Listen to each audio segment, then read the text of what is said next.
So thank you all for joining us tonight. As we gather this evening, we're all on Indigenous lands. As you join us from home, I encourage you to learn more about the Indigenous presence in your area, both past and present.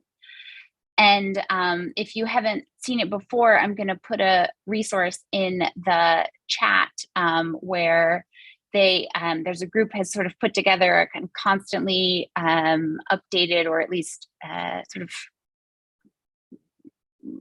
in sort of always being revised map that at least is a starting point. I would encourage you to not see it as an endpoint, but as a beginning for learning. As I sit in my office at the Museum of the White Mountains, I am on Untitled, which is the ancestral and present homelands of the Abenaki, Pennacook, and Wabanaki peoples. And we are grateful for their stewardship of these lands and waterways. And personally, I'm grateful to the Abenaki and Wabanaki elders who took time to think with me about our summer exhibition.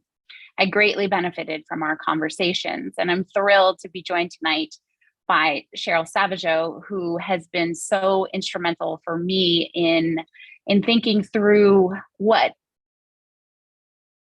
began as a kernel of an idea and really shifted through some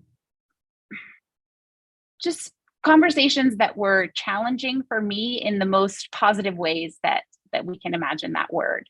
Cheryl was very generous with me, and both with her own time and encouraging me to talk with others who were then in turn also very generous. And so thank you, Cheryl, for your support and patience as I figured out what this exhibition was about, while I figured out what this new job was, while I figured out what it meant to move home and move halfway across country and all these other things. So I'm very grateful for your patience and your wisdom. So thank you so much.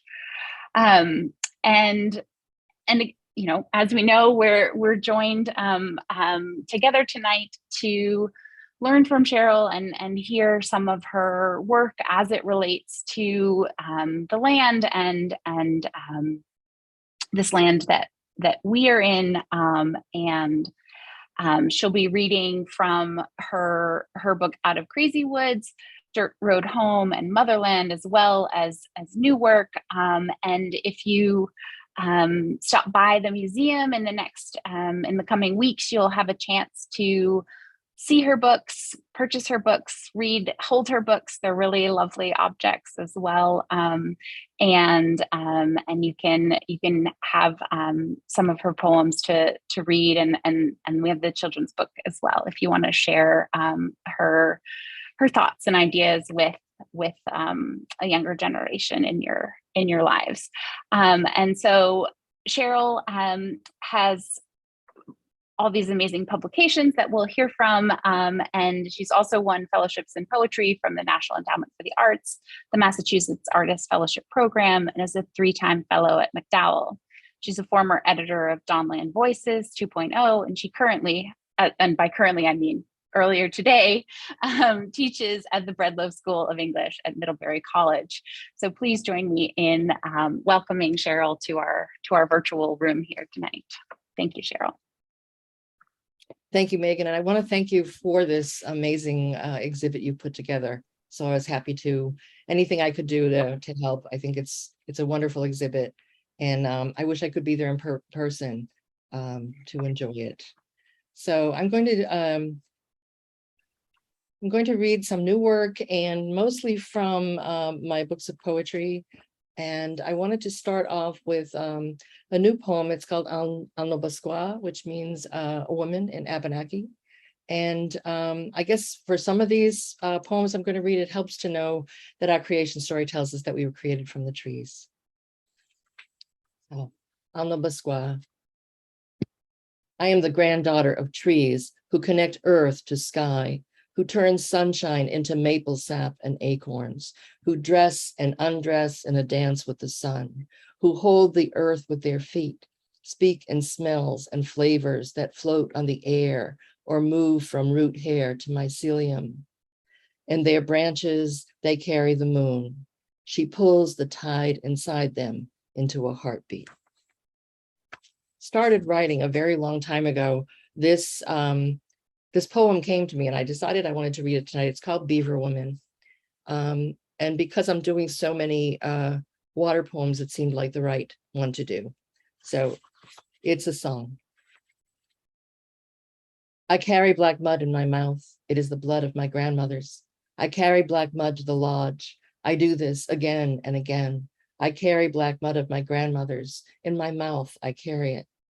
Come, swim this water, haul the perfect log home.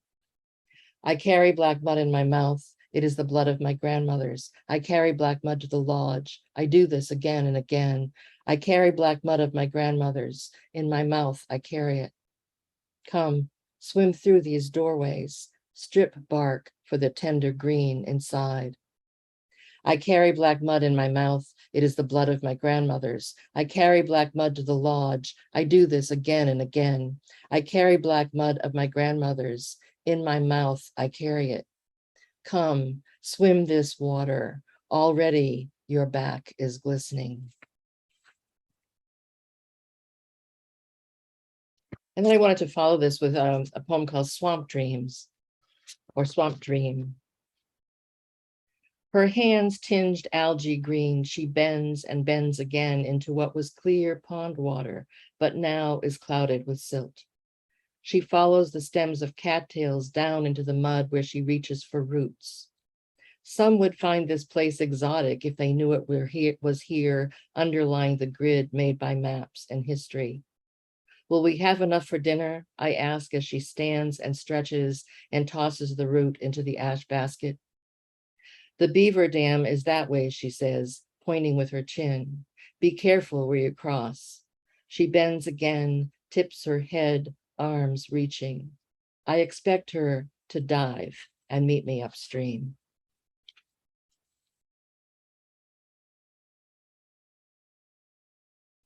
This poem is called Nebi. Nebi is our word for water. It starts with a quote from Poland, an Abenaki leader in 1739, who talked about the Proskumpskat River. I never know if I'm saying that correctly. This is the river I belong to. Before I read it, let me just talk a little bit about how I wrote this, or why I kind of wrote this. So I had the word Nebi in my head, and I knew I wanted to write about the water. And I started learning language.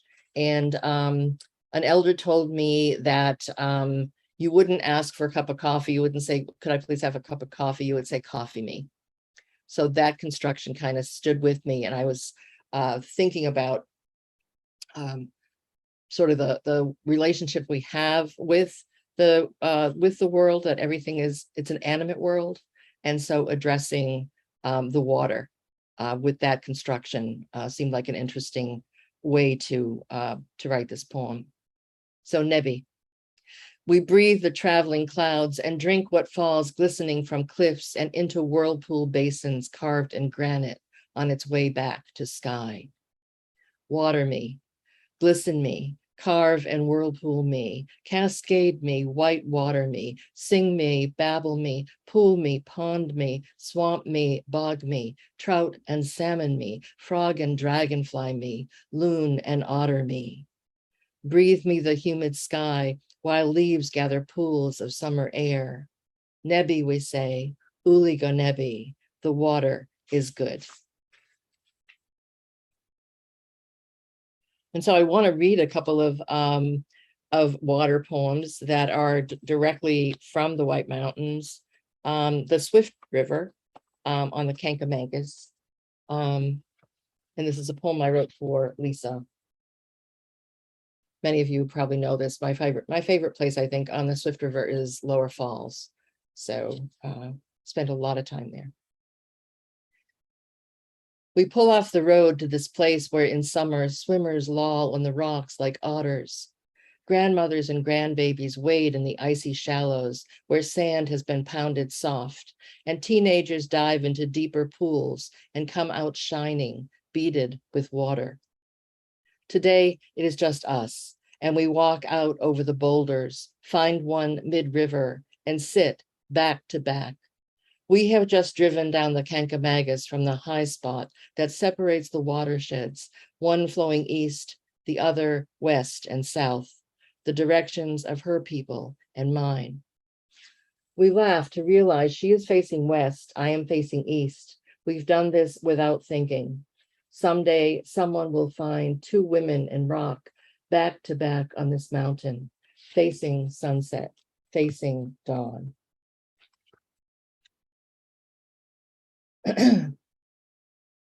So these are also, for me, these are the rivers of my imagination, of my dreams. And so the other river, Pemigewasset, on the west side, is also, it's one of my absolute favorite places. So I'm talking about the basin in this poem that I'm sure many of you have been to. So Pemigewasset. We are at the source, the place where the Pemi streams out of the lake over the granite and cascades and whirlpools. Tourists rush past us, two Abenaki women gazing silently into water. I feel like a ghost, she says. They can't even see us. Tourists follow the signs to the next attraction. They don't want to miss anything. Below us, around us, water is flowing. That's because they are in a state park, I say, and we are at the center of the world. The rocks are full of water. Everywhere, water is moving.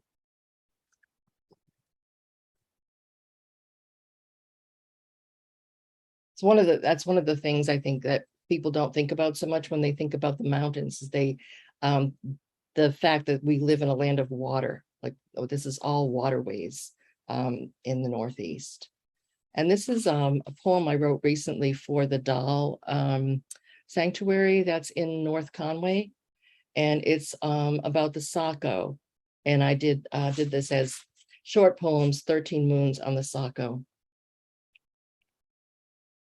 It's snowing big flakes. Birds fly over the floodplain with summer on their wings. 2, 3 pairs of mallards, the green and blue of the males, iridescent. 3, brown spots on white breast. Sandpiper walks the wet beach among red maple seedlings. 4, 5 soft, thin needles, green on the branches, copper on the floor. 5, in the cobble barren, green lobes of lichens on rocks, furry beach heather, flowers yellow. 6, kayaks on the river, teenagers swimming off rocks, green dragonfly. 7, loons float down the slow river, in the banks, swallows are nesting. 8, in the tall grass, butterflies hover over milkweed, bear cub tumbles into blueberries. 9, eagle black against the sky, the calls of blue jays and crows, white birch, yellow leaves. 10, dusk, red leaves falling, moose wades in. 11, geese calling from their arrow in the sky, chill wind. 12, in a forest of gray branches, the only color is the red of the cardinal. 13, morning, open ice, opal-faced otter gobbles fish, then dives. So this is very loosely an homage at some point. I had to at least mention Wallace Stevens' 13 Ways of Looking at a Blackbird. I refer to it in the only color is the red of the cardinal.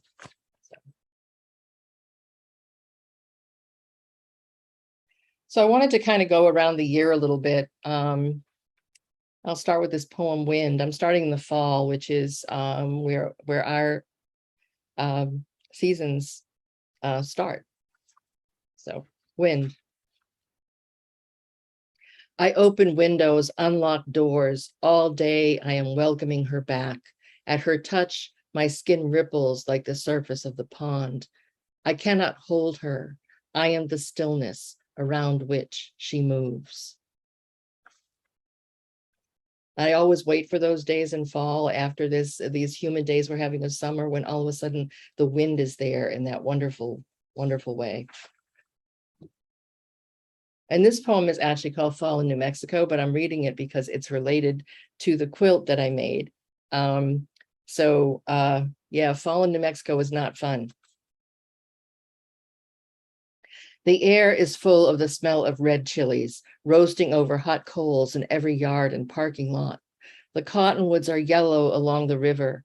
Bosque, there is a word for this ribbon of trees that writes water on the land. And I am longing for home, the brilliant reds and oranges, maples. They are here, they tell us, in the mountains. We drive 50 miles to see them. Spindly trees line the trail, their leaves dry and fragile, eaten by insects. I cut triangles of red, orange, yellow, make pinwheels on the felt-covered wall. I am building a forest. I add greens and blues, deep underground rivers. The sun breaks through the branches, spins the leaves into a fall wind.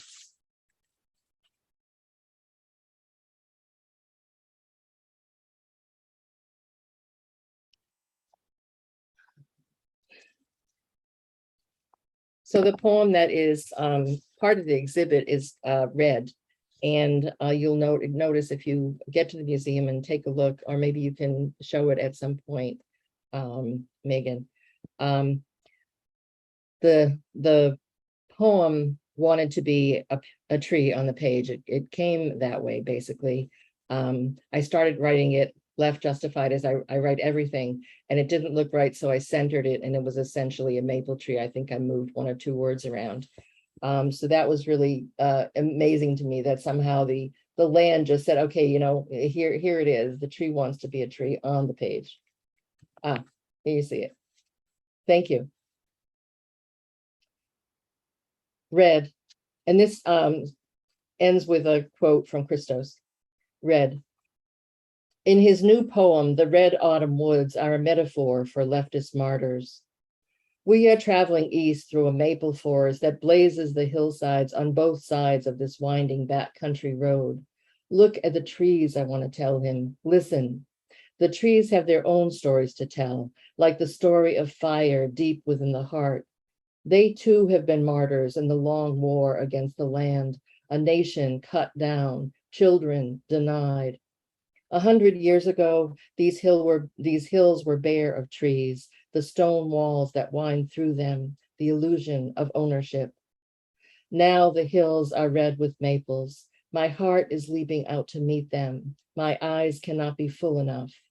Though acid falls from the clouds, maples have gathered on the hillsides in every direction.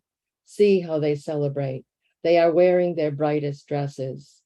Come, sisters, let me dance with you. I offer you a song. Let me paint it red with passion. You are all the women I have ever loved.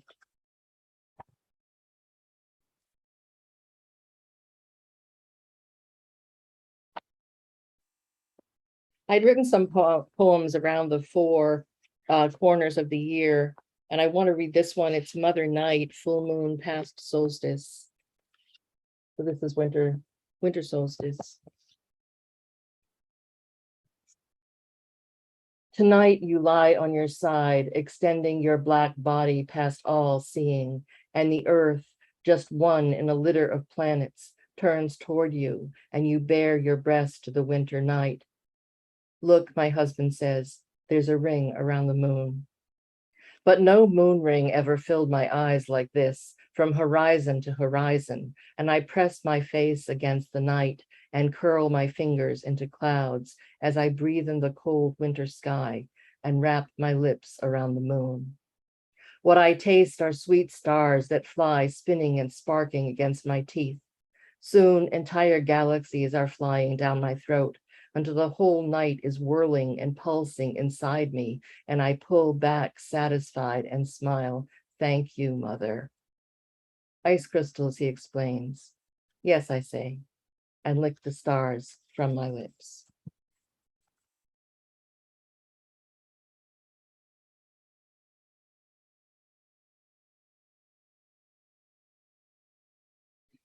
Heron and Ducks.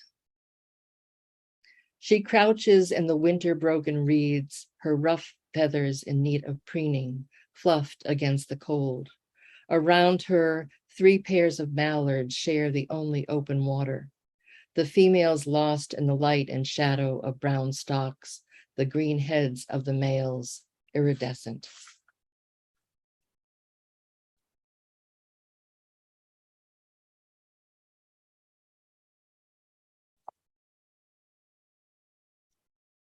And these are a couple of poems I wrote around the time my mother passed, and they are winter poems. She loved winter. She was a winter baby, and she always waited for the winter blizzard. She called it her birthday blizzard.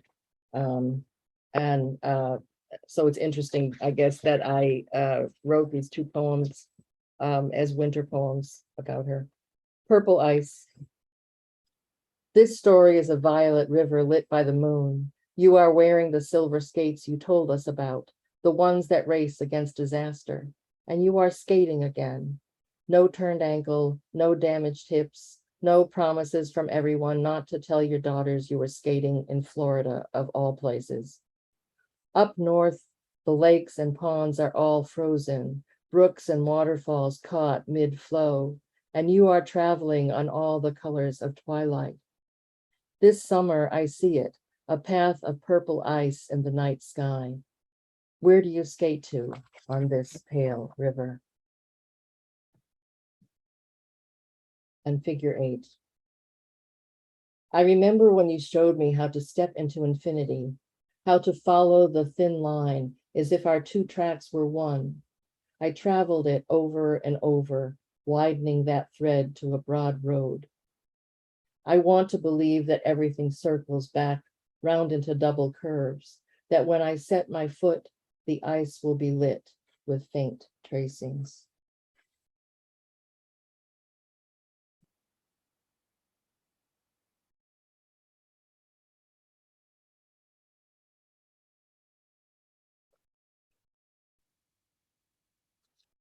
And this is the vernal equinox. This is the first day of spring.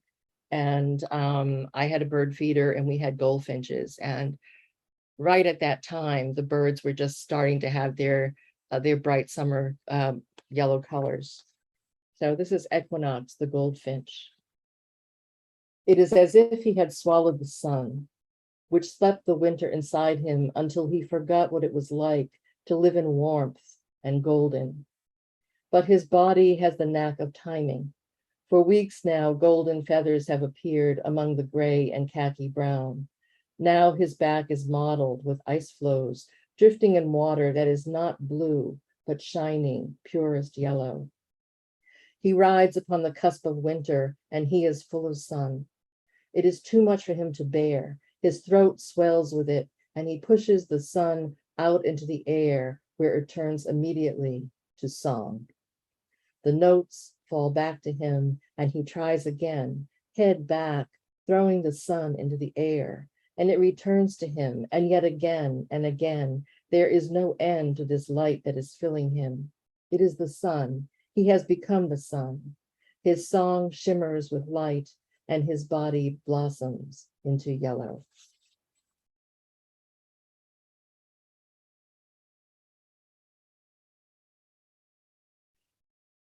This is a poem that I wrote about just a moment that happened at breakfast one morning.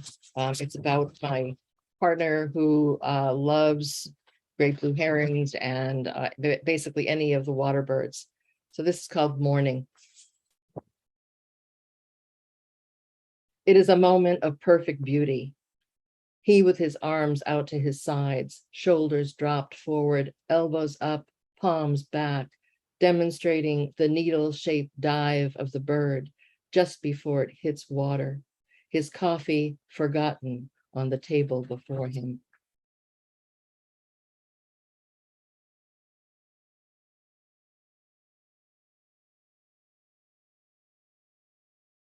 So this is called Trickery, a May poem. And with climate change, perhaps this won't be happening as much, but I'll read this one. It's in 2 parts. Yesterday, temperatures soared to 82 until last night a cold front brought rain. This morning, I glance toward the window and see white on the tree outside. Snow again. I make a quick breakfast, refusing to open the blinds onto more snow, no matter how it follows the curve of the branches, no matter that it will melt away by noon, no matter that in a month I will crave its coolness against my skin. Outside, birds are singing spring songs. I sit head down at breakfast. If I don't acknowledge it, it will go away, but it's no use. My eyes seek the space between the curtains, the white that shouldn't be there. It's spring after all, and yes, I see the green behind the white. This snow holds the branches oddly, clustering around and between the new leaves. And finally, I give in. The world does not fit my expectations. Willed or not, I must see this last snow. I pull back the curtain onto a world of green. Outside the window, apple blossoms. 2. And now she is at it again. The weight of winter snow has split her 3 trunks until they lie on the ground around the heaving roots. All winter we are amazed at the symmetry of it, the tree fallen like a blossom on the back hill. We stand in snow that is thigh deep, touching the branches that had made fruit too high for picking. As the snow recedes, I watch downy woodpeckers and nuthatches, their beaks tracing the old bark to find niches where grubs are waking to spring. I think how we will miss her once we've cut the limbs for firewood, tipped the smaller branches into mulch, how she will feed us still, our fire and gardens made the richer. But ready to cut, we are stopped. Against all reason, the sap pushes the green buds into growth once more. We watch them swell and wait in thanks for this last blessing from fallen wood, apple blossoms.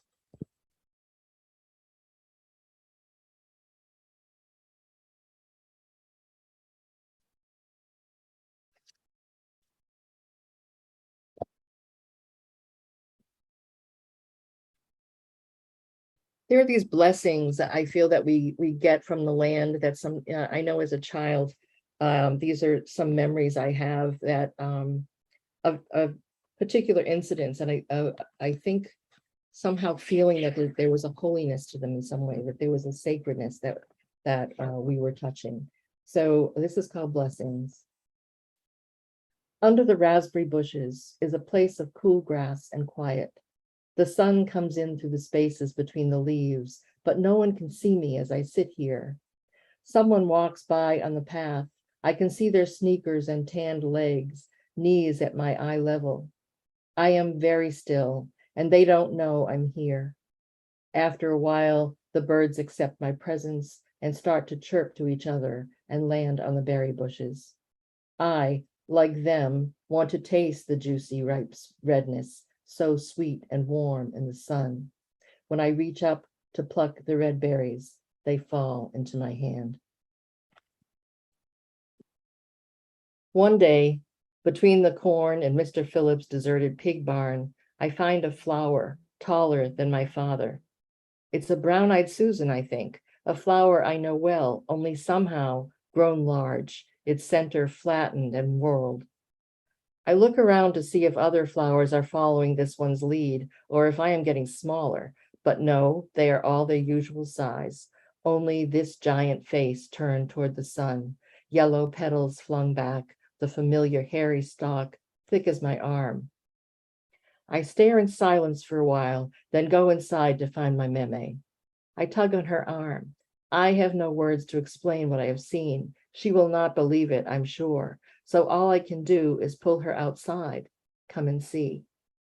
She follows me up the path, and there it is, leaning toward the sun. We stand for a moment amid the droning of bees, the wind soft on our faces, the timothy brushing around our legs and ankles. Well, that's really something, she says finally. She doesn't name it, but leaves the mystery. And each day I return in awe of miracles to view this magic blossom, this petaled face, this flower of sun. Each day we come here, to this tree that holds water in its arm like a mother holding the head of her baby. Some days she offers us water from a bowl held in the palm of her upturned hand. Other days we find a font like the one at church, except this one is our size. We don't need to stand on tiptoe to reach in over the edge. We can look into the dark water, see the bark edge deep green around the tiny pool, dip our whole hand in if we want to, but we don't want to. It is just the tips of our fingers that brush the water gently, and we touch our foreheads, breasts, and shoulders. Though no one tells us to, we leave behind a pile of carefully selected acorns, a yellow leaf, a pussy willow wand. Each day we come here. Each day we receive the blessing.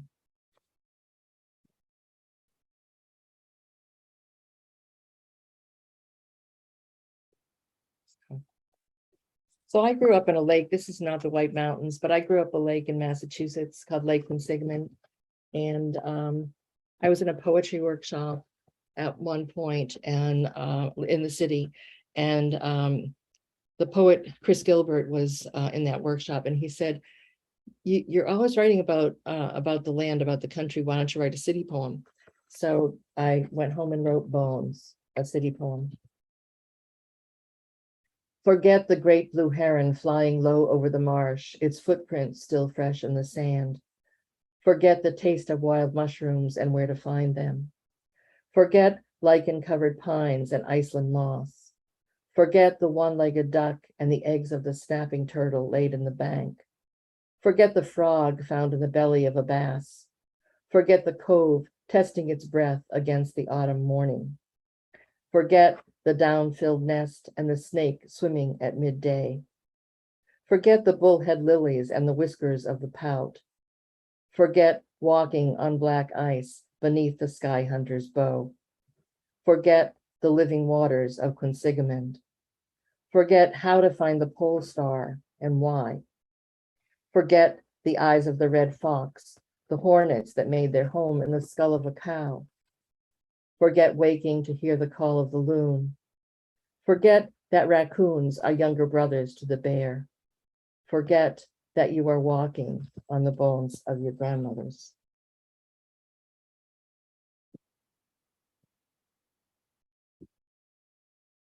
So I want to read another poem about that same lake.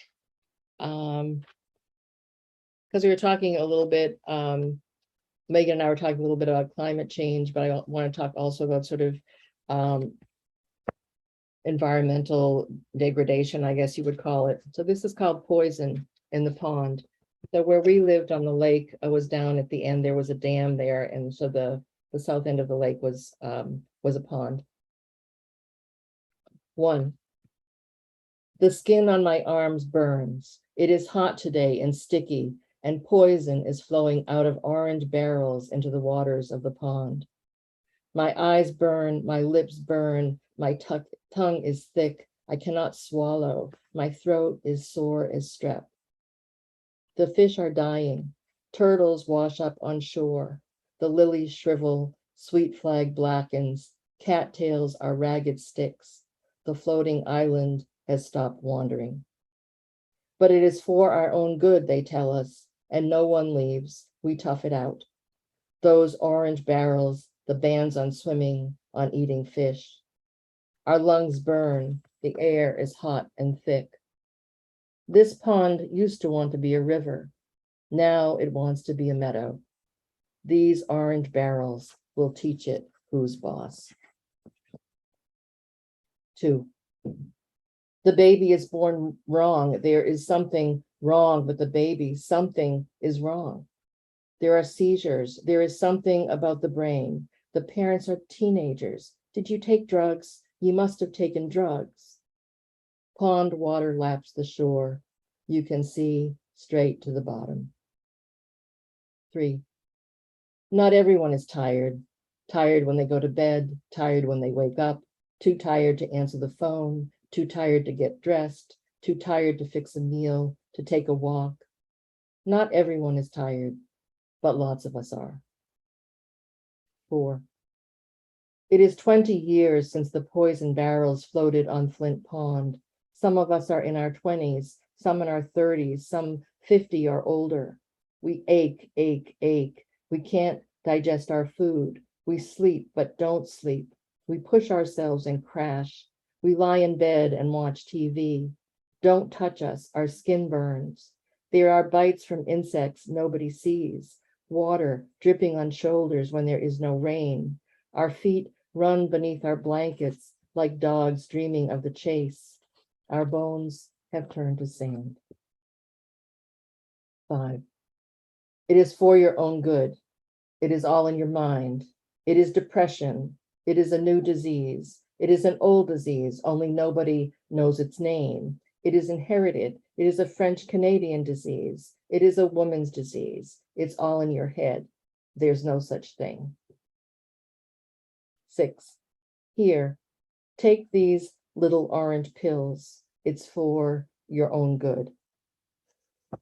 I wanted to say about this poem, The Pond, and also about the red poem, that it's very clear to us that what happens to the land happens to us.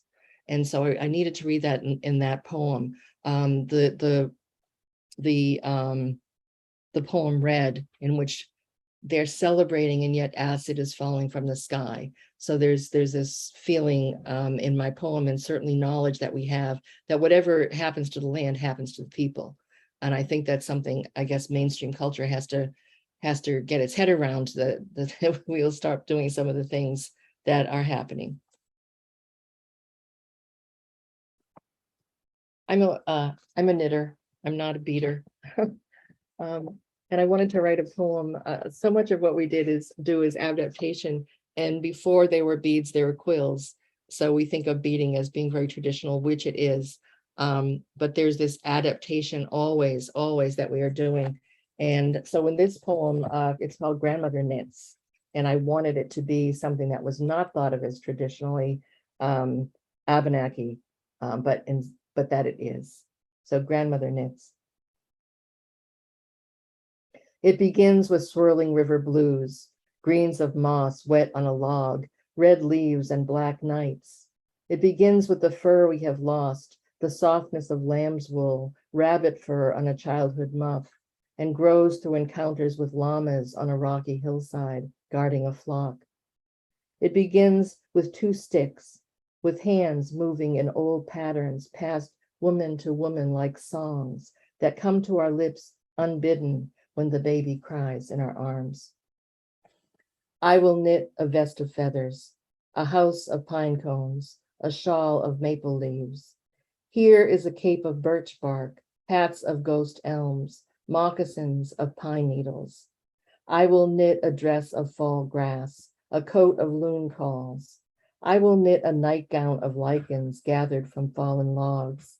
I will knit lace of maple syrup. I will knit a shield of raspberry canes, though my fingers will bleed. I will knit a spider web beaded with blueberries. I will knit a bed of corn silk. I will knit prayers of smoke. I will knit coverlets of cricket song, pillows of milkweed down, scarves from the long howls of coyotes. I will knit embraces of warm spring rains, sweaters of squash blossoms. I will knit whatever we need. My fingers will never be still. And I want to end with this short poem called Wolf Song. It was that first clear note we heard under the stars, the night singers, the ones who taught us call and response, the power of voices and layered harmony. They throw their heads back in song, throats open, eyes closed. We throw our heads back in ecstasy or grief, our souls bared. Thank you very much. Thank you, Cheryl. That was wonderful.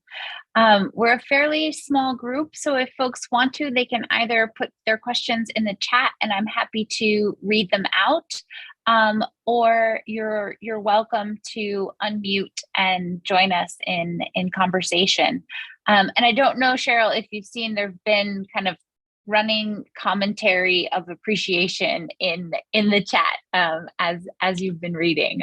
No, I actually haven't. And when I'm reading, it's so hard for me to see anything else. But Yeah. thank you so much. I decided it was better to not interject and just let you read. But it's definitely there.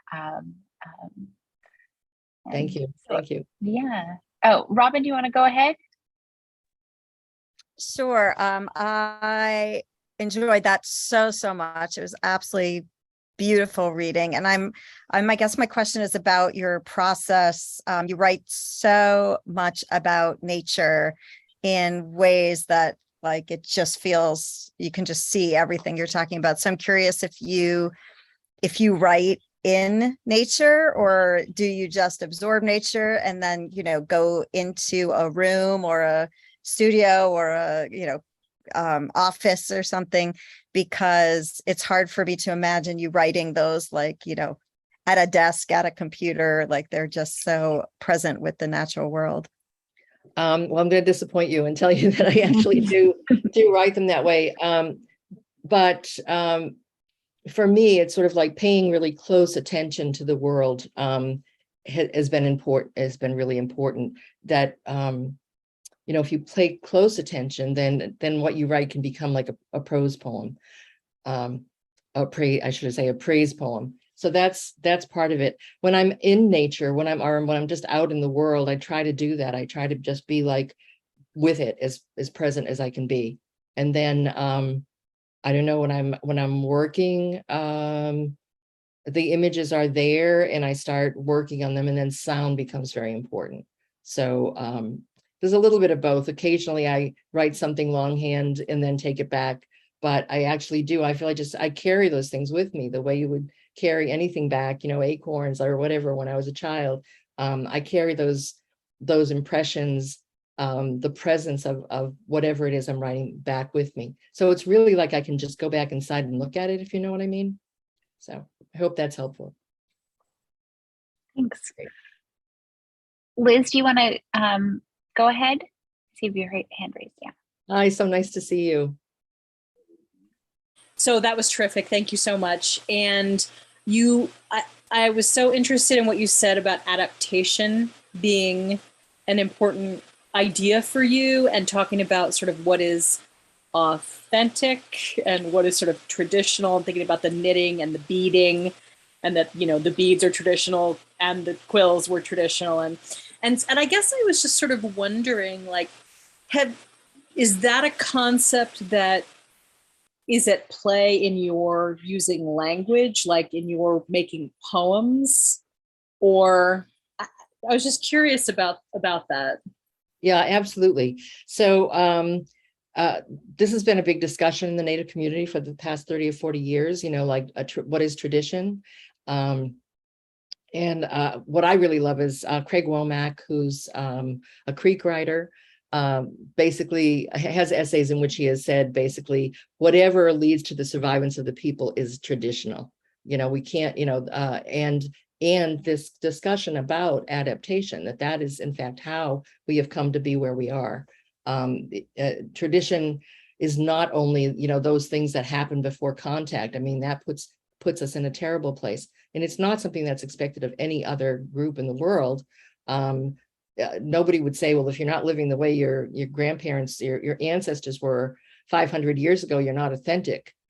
So there's that, understanding that a living culture is always changing. The only thing that's not changing is dead. So that idea of survivance, of going, and that term I think comes from Gerald Visner.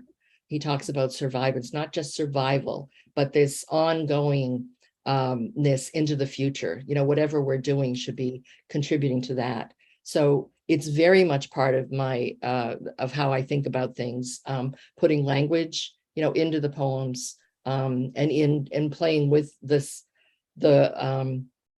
construction of Abenaki language in a poem, for example, because when you start writing it in that way, you're addressing the water in a particular way. You have a relationship with the water that's emphasized. And also, I'm really aware of and love the sort of ecstatic place that words can take us to, and the flow of water, like in that Nevi poem, that was important to me.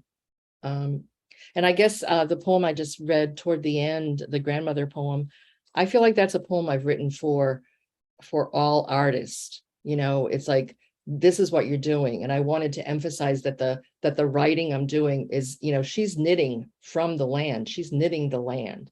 So being able to do that, bring that into your work. And also at the end, she says, I will knit anything you need. My fingers will never be still. And I think that's what artists are doing. Is, we're knitting what we need. We're writing what we need. We're making what we need. So. First, I wanted to thank Cheryl. Oh my God, it's always so wonderful to hear your poetry. And I have a specific comment about one of the poems, but first I have to share really quickly. The first time I went to meet Marge Bruchak, it was at Albany. She was going to be speaking, and it was this conference with archaeologists and native people, like sharing space, whatever. It was interesting. And it was probably 30 years ago. And there was a young vendor there, and he had some incredible native work that he and his family produced. And he said to me, what do you do for art? And I said, oh, I don't do any traditional art. I really, what I do is colonial art. He goes, well, what do you do? And I said, well, I knit and I spin. And he goes, you tell my grandma that's not traditional. And he was Navajo. Right. Exactly. So I learned to stop saying all of that stuff. But Yes. Thank you so much for Bones. Oh my God. What a beautiful poem. And what book is that in? Bones is in Dirt Road Home. Okay, cool. Thank you. I needed that. Thank you so much, Sherry. It's nice to see you. Yes. So I've been thinking about this basket that Sherry made that's in the exhibition, and that is a knitting basket based on 19th century pieces that were made by Abenaki basket makers and sold, as I understand it, for tourists. And so, this idea of what is tradition and when does tradition start and end is really fascinating to me. And, the conversations I've had with Sherry and with Rhonda Besaw, whose work is also in the exhibition, about what it means to be a contemporary Indigenous maker who is both creating in ways that are meaningful for them, and also preserving and reinvigorating historical objects. And so I feel like this conversation about tradition and adaptation just felt very rich for me with all this in the background as well. So I really just wanted to share that, and thank you both for your contributions to this exhibition.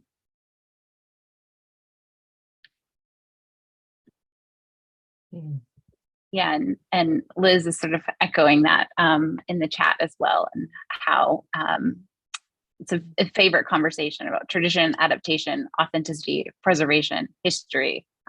So.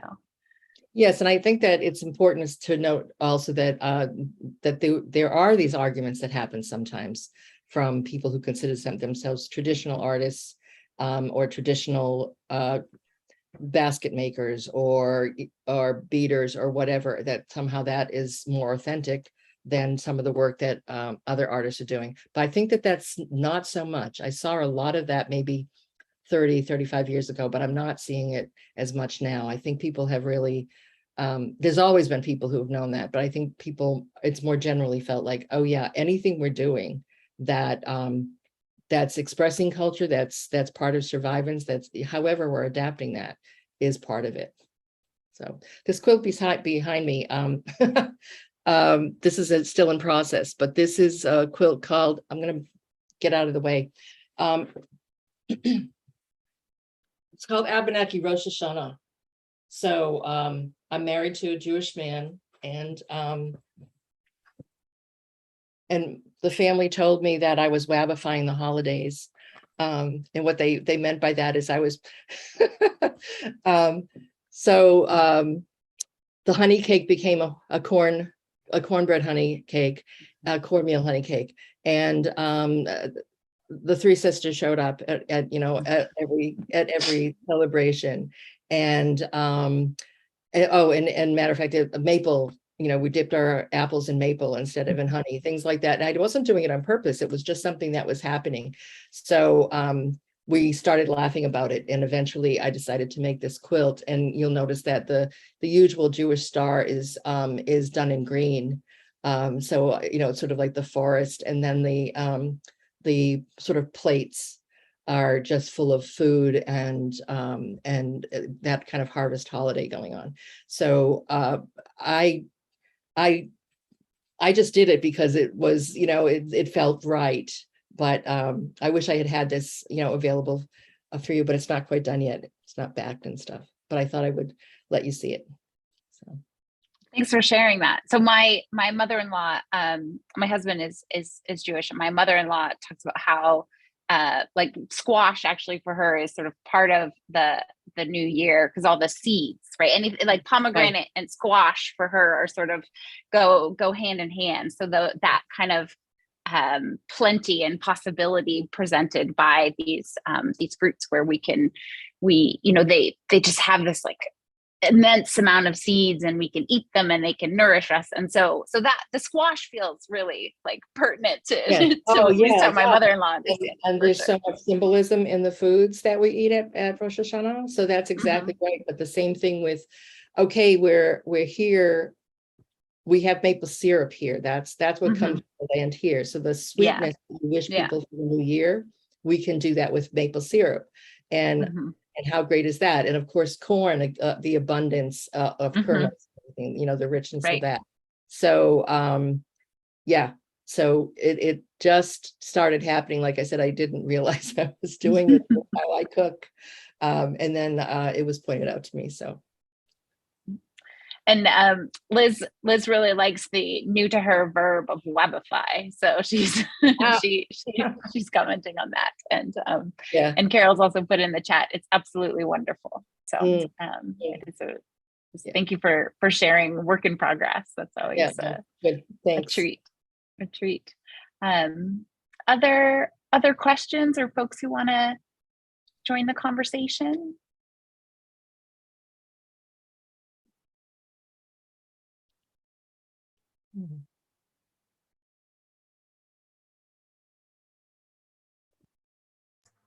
I have something I'll throw out. It's been interesting the last couple of weeks. Am I going to get this right? The New England Historical Museum, I think it is, invited a bunch of artists with brown and black skin to a conversation about their holdings. And I was invited. And as you can, the lighting's really bad, but I'm not very brown or black skinned. So, which is for Abenaki people, many Abenaki people, not all, that's like a part of the conversation. Sometimes, I mean, whatever, it's there. It's sometimes the elephant in the room, sometimes a part of the conversation. But anyway, we had this wonderful presentation, incredible artists. It was really amazing to me, the talent in a very large group. And then there wasn't really enough time to take it that step further, to talk about the items in their collection and how do museums make shifts in the way they look at, especially museums that have been really focused on, they own a lot of houses. So it's a lot of colonial living kind of exhibits, and how do they incorporate our art? And so the conversation's gone all kinds of places. And today what we did was a follow-up with just three of us, two Black men and myself, where we got to talk about the elephant in the room. And we got to talk about just so many different things. But one of the things, and Cheryl, as you were talking about tradition and art, that these two men, one does, well, they both were in photography and one has broadened into more painting, but are they Black artists? Is it Black art? And I think for them, their experience has been in much more urban places with contemporary art, right? But so for us as Abenaki people, I kept thinking, but for us, it's so much a part of our culture. And it was just really fascinating how those ideas were floating around today. Today's conversation was so much more meaningful because it was small and it was just us. But I think that traditional piece gets in there because I have friends who do modern art and they're Abenaki. So to me, they're Abenaki artists. I mean, if you're Abenaki and you create art, you're an Abenaki artist. But I have heard some say, well, but that's not traditional for Abenaki to make modern pottery or, modern jewelry. And right. Or to do something abstract, as if our double curves aren't abstract. Right. Right. They forget about that aspect. Right. Yeah. So thank you for bringing that up in the conversation. It's been fascinating. Well, thank you. And thank you for that example. But I know people in the Black community or Latino community or wherever, it's like, you're not Black enough, or why is this not your subject matter? Why are you not doing it this way? And certainly the other thing has happened also where you've had people working out of tradition who were told, well, you shouldn't do that. And then it becomes something that people do and becomes an important, almost like a school of art, like the Algonquin legend painters. I think it goes both ways. And I don't know, as an artist, I don't want to censor myself. It's sort of like when you're a writer and you have to say, yeah, I can't write with my family looking over my shoulders. After my first book came out, there were a lot of reviews that commented. I didn't comment on the fact that I was Native and that the work was political and so forth. And it really shut me down for a while. It was sort of like, is this poem Indian enough? I felt like I somehow had to do that. And I had to break myself out of that because that's just a dead end. And so you can't be performing, your Indianness all the time. You write the poems you're going to write. So. Yeah, well, and I think there've been a number of comments about bones and how powerful that was, and I think this question of, urbanization and I just think that just I'm not feeling really articulate suddenly, but I think that poem is so powerful for just those things about, like, what does it mean to be Abenaki and what does it mean to be connected to the land, and to write about something else, and to be told, just to be told to write, or encouraged, or I don't know what verb we want to use, to write about something else when that's what is powerful for you. And also the estrangement you feel when you're in the city. If you're used to living not in the city, if you're used to being in relationship to the land, and now you're in the city, you feel a loss. And I know people who live in the city, who grow up there and who feel very at home there, don't understand that. So I wanted to be able to say, well, my experience of the city is a experience of loss, because these are the things that made it my life and they're not here. So we had a discussion about whether it was really an urban poem. I mean, very good naturedly. But I don't think I've actually to this day written an urban poem. So well, there's lots of appreciation and thank yous in the chat, and I really, again, just so appreciate your taking the time to be with us tonight and sharing your poem with us in the exhibition. It's really been, and all of the wonderful conversations you and I had as I pulled my thoughts together. So I'm very grateful, and I know we all are grateful to be with you tonight. So thank you again, Cheryl. Well, I want to again thank everyone for joining us, and I really appreciate those of you who took the time on this. It's been I don't know if anyone's watched like the change of light as it's like falling on me. It was pouring. It was like dark as night out there for a little while, and now I'm in this like really strong evening sun, and so it's been a stormy afternoon here in Plymouth.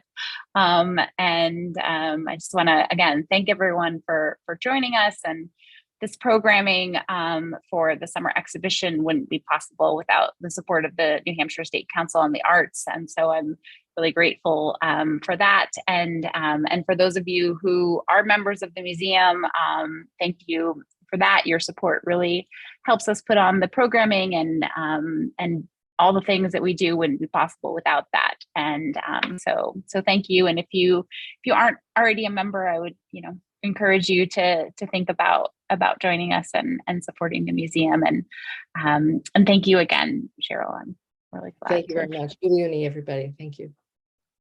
Thank you.